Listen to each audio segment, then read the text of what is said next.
You and I have a rendezvous with destiny. We'll preserve for our children this, the last best hope of man on earth, or we'll sentence them to take the last step into 1,000 years of darkness. Pope John Paul II is a dagger aimed right at the throat of the Soviet Union. A desperate time.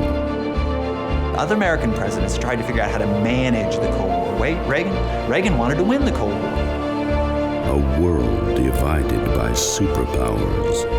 When a government abuses the rights of its own people, it is a grim indication of its willingness to commit violence against others. The real big battle of the 20th century was between the forces of good versus the forces of evil. Two boys raised during violent times who would become a president and a pope. Do not be afraid. Do not be afraid.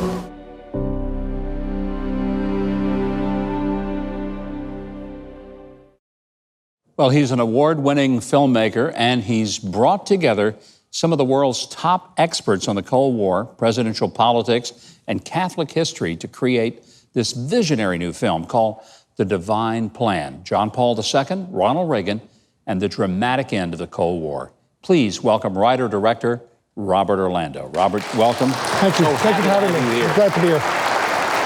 This is an amazing story, and most people have never really heard the background. So the story is the extraordinary friendship and almost divine encounter. That's, I guess, why you call it the divine plan. Pope John Paul II and Ronald Reagan. How did they have this impact on changing the world? Yeah, both of them were almost assassinated within 6 weeks of one another. So in 1981, and then a year later, in 1982, they met at the Vatican, and Ronald Reagan had admitted to John Paul II that he thought he had been spared for a higher purpose. Not that he didn't have a faith, but it was galvanized at that moment, and he called it the divine plan, and the Pope agreed that he also had a similar experience. That was the start of the relationship. Through the next few years, these men did have an impact on the world, and the famous speech that President Reagan gave, Mr. Gorbachev, tear down this wall.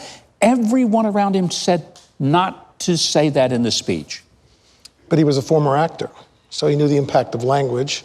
He knew when he had a presence, he had a moment when to take it, and he knew all the way by commanding them that was moral clarity that needed to be verbalized in that moment. What do you wish people knew about Pope John Paul II that they're going to find out from the film, The Divine Plan? I didn't know that much about John Paul II until I did this film. And then I said to myself, this is a transformative, like Apostle Paul level, transformative of the 20th century. George Weigel, his biographer, who he handpicked, said he lit a fuse in the 20th century that'll go off in the 21st century. He was a moral philosopher, a Renaissance man. There was so many characteristics that you usually don't get in one person. So beyond the religious figure, there was all these other elements. I mean, I think it's going to be one of those stories that it could be written as fiction and it would be spellbinding. Tom Clancy, right? But yeah, really, literally like a Tom Clancy novel. But this is the way this really went down. So I think that's why the documentary becomes so important. I want every person to go see it, parents, grandparents, and especially millennials, Robert. You've done us a great service. I appreciate so much you're bringing this to the theaters and to the screen. This is a must-see film by Robert Orlando, The Divine Plan, John Paul II, Ronald Reagan, and the dramatic end of the Cold War. In theaters, one night only, through Fathom Events, this Wednesday, November the 6th. Now, for clips and more information, and to buy tickets at a theater near you, visit thedivineplanmovie.com.